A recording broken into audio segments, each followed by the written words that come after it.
नमस्कार, प्रणाम। आइए सबसे पहले गणतंत्र दिवस की शुभकामना। हम सब के लिए ये दिवस मंगलमय हो। हम भारत माता को नमन करते हैं, आगे बढ़ते हैं। क्या खूब लिखा था हमारे कवि ने, जो भरा नहीं है भावों से, जो भरा नहीं है भावों से, बहती जिसमें रसधार नहीं, बहती जिसमें रसधार नहीं, वो हृदय नहीं वो पत्थर है, वो हृदय नहीं वो पत्थर है, जिसमें स्वदेश का प्यार नहीं, जननी जन्मभूमिश्च स्वर्गात् गरीयसी। आइए आज 26 जनवरी 2026 दिन सोमवार, माघ शुक्ल अष्टमी, रात में नवमी लग जाएगा। नक्षत्र अश्विनी। आइए आज ही के दिन 76 वर्ष पहले 26 जनवरी 1950 को हमारे गणतंत्र की स्थापना हुई थी। हमारा संविधान बना था, हम संविधान के दायरे में आ गए थे और हमारे देश के सबसे पहले विद्वान राष्ट्रपति डॉक्टर राजेंद्र प्रसाद जी ने शपथ ली थी। बड़े विद्वत पुरुष थे। खैर मित्रों, व्यवस्था तो होती होती, जब वो प्रजातंत्र हो, राजतंत्र हो, किसी तंत्र में एक प्रबंधन की आवश्यकता होती है, एक मैनेजमेंट की आवश्यकता होती है। गणतंत्र उसका प्रबंधन है, उसकी डिसिप्लिन है, उसके मर्यादा की रक्षा करने वाला संविधान है, विधान है। खैर आज हम लोग इस राष्ट्र के, अपने राष्ट्र के, आजाद भारत के 76वें गणतंत्र का मना रहे हैं, सेलिब्रेट कर रहे हैं हम लोग। आइए कितनी सिमिलरिटी है उस समय के ग्रहों में और वर्तमान के ग्रहों में, आइए हम उस पर चर्चा करते हैं। आइए पहला है 26 जनवरी 1950। 26 जनवरी 1950 को 50 को 10:18 पर गणतंत्र की घोषणा हुई थी और 10:24 पर राजेंद्र बाबू ने प्रथम राष्ट्रपति का शपथ लिया। आइए उस समय देखा जाए तो क्षितिज पर मीन लगन था और लगन की डिग्री थी 24/52, 14/52। देखा जाए तो नक्षत्रों में उत्तरा भाद्रपद था। चंद्रमा नमकर बगल में ही मेष राशि में था, डिग्री थी 12/32। अश्विनी नक्षत्र का चौथा चरण था। सूर्य मकर में एकादश भाव में, यह है 12/31। बृहस्पति उसी घर में मकर में ही 19/12 और शुक्र उसी घर में 20/44। ये तीन ग्रह की घर में कौन सा ग्रह है? वो घर है एकादश भाव और मकर राशि 10/11। बुध दशम भाव में धनु में, डिग्री है 25/31 वक्री रेट्रोग्रेड। शनि सिंह राशि में थे, उसमें डिग्री था 25/37। मंगल कन्या में 26/35, राहु लग्न में, केतु सप्तम भाव। ये था उस समय जब हमारे देश का वो पहला जब गणतंत्र दिवस था 1950 में। आई क्या कमजोर था, क्या मजबूत था? देखा जाए तो हमारे गणतंत्र की स्थापना शिशिर ऋतु में होता है। तो 14 जनवरी को मकर संक्रांति आती है और शिशिर प्रारंभ हो जाता है। इस ऋतु का मालिक स्वयं शनि होता है और हमारे आजाद भारत कुंडली भी ब्रेक लेकर के इसका गवर्नर ही शनि है भाई। आई देखा जाए क्या है, ग्रहों कितनी मजबूत पोजीशन है आज उस पोजीशन। जो ऋतु का मालिक है, जो शिशिर का अधिपति है, उसको शनि कहते हैं, जो सिंह राशि में। जैसा हम जानते हैं कि सिंह सूर्य की राशि है, यानी वो अपोनेंट सूर्य की राशि में है, पर कुंडली के छठे भाव में। और सूर्य नाम का ग्रह जिसकी राशि में शनि बैठा, वो कहाँ है भाई? कार्य में, वो मकर में है, 10 नंबर में। इस घर से देखा जाए तो कहाँ है? 6वां घर है यानी सूर्य शनि में खटावश्यक रिलेशन है, 6-8 का संबंध है। अब एक्सचेंज कॉम्बिनेशन सूर्य शनि घर में और शनि सूर्य के घर में हो गया। दोनों मजबूत कौन सा है? लेकिन शनि के पास बहुत मजबूती नहीं है। वो ऋतु का मालिक तो है पर बहुत मजबूत शनि है नहीं। क्यों नहीं भाई? चाहे तो अपोनेंट की राशि में है, भाव ठीक मिला है, पकड़ी है, लेकिन उसके जो एसोसिएट है ना, प्रत्येक ग्रह को या प्रत्येक चीज को बल चाहिए, ताकत चाहिए, पौरुष चाहिए। ये कहाँ मिलता है? अपने एसोसिएट। आपके हाथ, पांव, नेत्र, मुंह, जितने अंग हैं कितने मजबूत हैं, ये आपकी ताकत है। आपके मित्र, परिजन, संगी साथी कितने मजबूत। शनि के जो एसोसिएट मित्र हैं वो दोनों दूर हैं। कौन है? एक मित्र का नाम शुक्र है जो सबसे परम मित्र है, बड़ा दूर है, 6ठे भाव में। का बुध कहा भाई ये भी दूर है, 1 2 3 4 5 रखा है, यानी दोनों दूर, यानी दोनों का सहयोग बेचारे शनि को नहीं मिल पा रहा है। इसकी तुलना में अगर हम सूर्य को ले लें जिसका अपोनेंट है दिन में, इसको थोड़ा बल मिल जा रहा है। किसका बल मिल रहा है? सूर्य का जो प्रथम एसोसिएट है बृहस्पति, वो तो साथ बैठ गया, उस खाने में बैठ गया, वही बैठ गया बृहस्पति नाम का। यानी सूर्य को भी अपने प्रमुख बृहस्पति का बल नहीं मिल रहा है। जो मंत्रणा देने वाला है, आचार्य श्रेष्ठ हैं, गुरु हैं, वो वही बैठ गया। एक तो मकर में कमजोर होते हैं, ऊपर से अस्त हो गए सूर्य, बृहस्पति देव अस्त हो गए। मंगल नाम का ग्रह जो प्रमुख सहयोगी है वो सूर्य से दूर हो गया, यहाँ आ गया। ये दोनों में देखा जाए तो 1 2 3 4 5 यानी नवम पंचम का संबंध हो गया। यानी मंगल का सहयोग सूर्य को नहीं मिल पा रहा। दोनों वर्गों को अपने ईश्वर का सहयोग नहीं मिल पा रहा। यानी गणतंत्र की स्थापना तो हो गई, हमने सेलिब्रेट तो किया, लेकिन सच में गणतंत्र की नींव बड़ी मजबूत नहीं हो पाई। संविधान की आधारशिला पूर्णतः मजबूत नहीं हो पाई। वो कितनी उलटफेर हुए, वो विवादों में रहा, अभी तक विवादों में ही रहता है। अभी हमारे देश की जो संवैधानिक व्यवस्थाएं हैं, कानूनी व्यवस्थाएं हैं, उनके अनुशासन हैं, वो पूर्णतः अभी कंप्लीट नहीं कह रहे हैं। बहुत सारी कमियां हैं, परिवर्तन हो रहे हैं। चलिए देखा जाके क्या होता है, क्योंकि ग्रहों की पोजीशन मजबूत नहीं थी।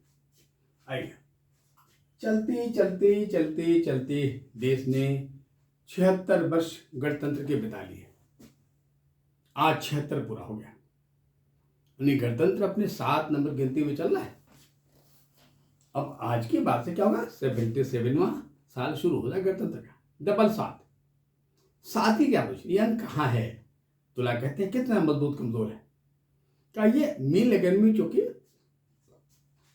मीन लगन में गणतंत्र की घोषणा हुई थी, अति अष्टमेश हो गया, अष्टम भाव का मालिक हो, अष्टम शुक्र। पर इसका अधिपति जो शुक्र नाम का ग्रह है वो मकर में है, सूर्य के साथ बैठा, लेकिन रेट्रोग्रेड है और बृहस्पति के साथ बैठ गया, अर्थात शुक्र कमजोर हो गया, वो मिठास कमजोर पड़ गई। क्योंकि आचार्य द्वय के बीच में एक बड़ा अच्छा समन्वय नहीं है, तो बड़ा मतभेद सा है। अतः आज भी देखा जाए तो हमारे संविधान को लेकर बड़ा मतभेद रहता है। कुछ लोग कुछ कहते, कुछ और कुछ कहते। आइए, शुक्र कमजोर हो गया और अपने इस घर से, जो घर है इस घर से कहाँ चला गया? चौथे भाव में। 1 2 3 4, ये 10वां भाव है। जब 7 नंबर की गिनती आएगी, यानी 71 से लेके 80 जिसमें हम चल रहे हैं, तो बड़े सारे संशोधन होंगे। आई बात? अब 70 कब हुआ? अगर हम 75 में 50 में अगर हम 70 जोड़ देंगे, 50 + 70 कितना हो जाएगा? 12। यानी जब 2020 आया तो हमारा गणतंत्र 70 साल का हो गया था। अभी 76 साल जनवरी में पूरा हो गया। यानी उसके बाद कुछ विशेष परिवर्तन होने लगे, परिवर्तन हो रहे हैं। परिवर्तन प्रकृति का नियम है। परिवर्तन अच्छे के लिए भी होता है, परिवर्तन में कुछ खराबियां भी होती है, अच्छी भी होते हैं। दोनों मिला जुला होता है, क्योंकि बहुत बड़ा देश है। अगर देखा जाए विश्व में हमारा भारत सबसे बड़ा गणतंत्र है, सबसे बड़ी जनसंख्या हमारे पास है, और देखा जाए तो हम सभी धर्मों के बीच रहते हैं, तमाम भाषाओं के बीच रहते हैं। जितनी भाषाएं भारत में हैं विश्व के किसी मुल्क में नहीं, किसी कंट्री में नहीं, किसी देश में नहीं होंगी। बहुत सारे कल्चर के बीच रहते हैं, बड़े मिठास मधुरता के बीच रहते हैं। वो हिंदू हो, मुसलमान हो, ईसाई हो, सिख हो, कुछ भी, कोई भी हो, पर बड़ी समरसता, बड़ा समभाव। पहले तो और अच्छा था कि अगर किसी का कोई सेलिब्रेशन है, मुश्किल आ गया, सब इकट्ठे हुए, पहचानना बहुत मुश्किल था कौन हिंदू, कौन मुसलमान, कौन ईसाई। इसमें क्या कोऑपरेटिव सिस्टम था हमारे देश का।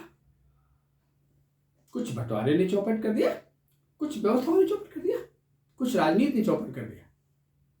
इन सबका जो मेला जुला असर आया, उसमें बड़े तफरके पड़ गए। मानव के बीच कुछ दीवारें खड़ी हो गई, बड़ी शंकाएं खड़ी हो गई। आइए आज की चर्चा करें। उस दिन तो बृहस्पतिवार था जब देश का गणतंत्र बना था, आज फिर आ गया, ये वर्तमान है। ये भी मीन लगन में है, और चंद्रमा आज भी देखा जाए तो मेष राशि में, तब भी मेष राशि में था, अश्विनी नक्षत्र का ही था, दूसरे भाव में ही था, आज भी अश्विनी नक्षत्र का है। ये है, ये हमारा चंद्रमा नाम का वर्तमान की जो कुंडली है, जो 77 शुरू हो रहा है गणतंत्र का, हम उसकी कुंडली। यहाँ भी 10 नंबर बड़ा रिच है, वहाँ 10 नंबर में 3 ग्रह हैं, सूर्य है, शुक्र है, बृहस्पति है। यहाँ 4 ग्रह हैं, सूर्य है, बुध है, मंगल है, शुक्र है, 4 ग्रह। तब मंगल कमजोर था, कन्या में था मंगल। मंगल कन्या में कभी मजबूत नहीं होता। वर्तमान का मंगल अस्त है। तब शुक्र कमजोर था, क्योंकि बृहस्पति के साथ था, सूर्य के साथ बैठा। वर्तमान का शुक्र अस्त है। बृहस्पति नाम का प्लेनेट तब अस्त था। अभी वर्तमान के दिनों में वक्री है, और चतुर्थ भाव में 3 नंबर के मिथुन में। चलिए उस बृहस्पति से थोड़ा बेहतर है। शनि नाम का जो ग्रह है वो लगन में बैठ गया। तब शनि नाम का जो ग्रह था वो सिंह था, आज जो शनि वो मीन में है, कम अल्पांश है, 351 डिग्री का है। निश्चित तौर पर आज जो नया गणतंत्र पर शुरू हो रहा है 77 साथ कुछ बेहतर सुधार लाएगा, कुछ बेहतर परिवर्तन लाएगा। ये बड़ा महत्वपूर्ण वर्ष होगा हमारे गणतंत्र के लिए, हमारे देश के लिए। कुछ ऐसे परिवर्तन लगता ऑन बॉर्डर हैं, जो परिवर्तन के लिए प्रतीक्षा कर रहे हैं, बड़े उठापटक होंगे इस 26 जनवरी से लेके अप्रैल के बीच में, क्योंकि 18 को मंगल उदय होगा। और मंगल नाम का ग्रह प्रत्येक व्यवस्था में उसके डिसिप्लिन का, उसके अनुशासन का, उसकी मजबूती का, या हमारे पृथ्वी माँ का रक्षक है, हम तो उसकी संतानें हैं भाई।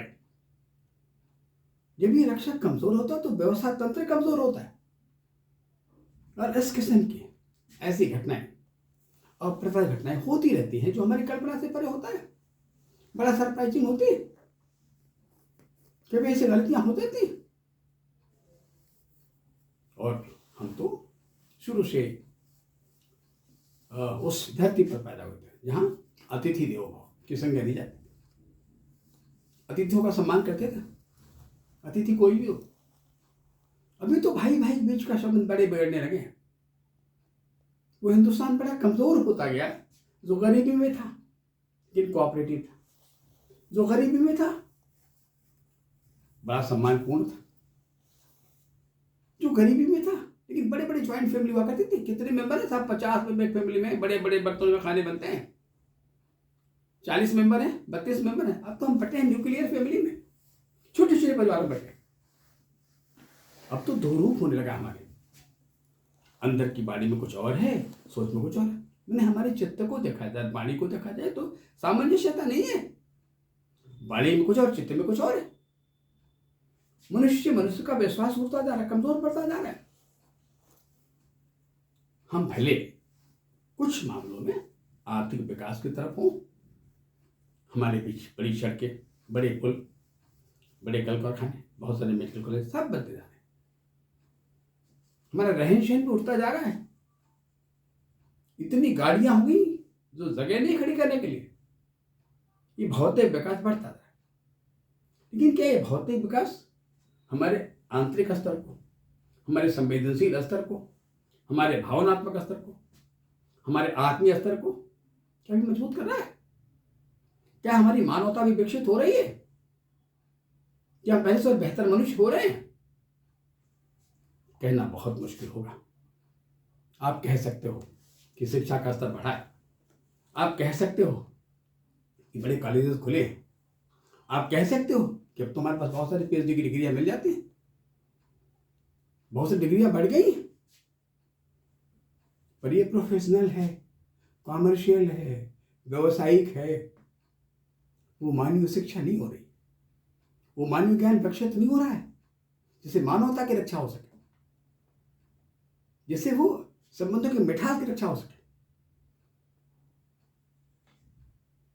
खैर, भगवान से ही प्रार्थना है, हम सब निवेदन करें ऊपर वाले से, उस अल्लाह ताला से, उस प्रभु से, उस ईश्वर से, उस गॉड से, उस अलमाइटी से कि हमारे देश की, हमारे गणतंत्र रक्षा करे और विश्व का भी कल्याण करे। हम तो उस मंत्र वाले हैं जहां का मंत्र है वसुधैव कुटुंबकम। हमने तो संपूर्ण विश्व को परिवार माना है। लेकिन जब विद्वत्ता में, ज्ञान में ईगो आ जाए, अहंकार आ जाए, मैं सही हूं, ये जो मैं का बोध है ना, बड़ा शत्रु है। विनम्रता विद्वत्ता का सबसे परम अलंकरण है, सबसे परम अलंकरण है। हमारे देश का इतिहास है, राम का है, गौतम बुद्ध का है, बहुत सारे इतिहास ऐसे। क्या किया? राजगद्दी को लग दिया, ठुकरा दिया। बड़ा है भाई का प्रेम, मुझे राजगद्दी नहीं चाहिए, मेरा भरत राज करेगा। भरत कहता नहीं, मेरा भाई करेगा। भाई नहीं तो भाई की खड़ाऊ राज करेगी, लेकिन मैं नहीं बैठूंगा राजगद्दी पर। ये भाई की राजगद्दी है, उसकी चरण पादुका रहेगी।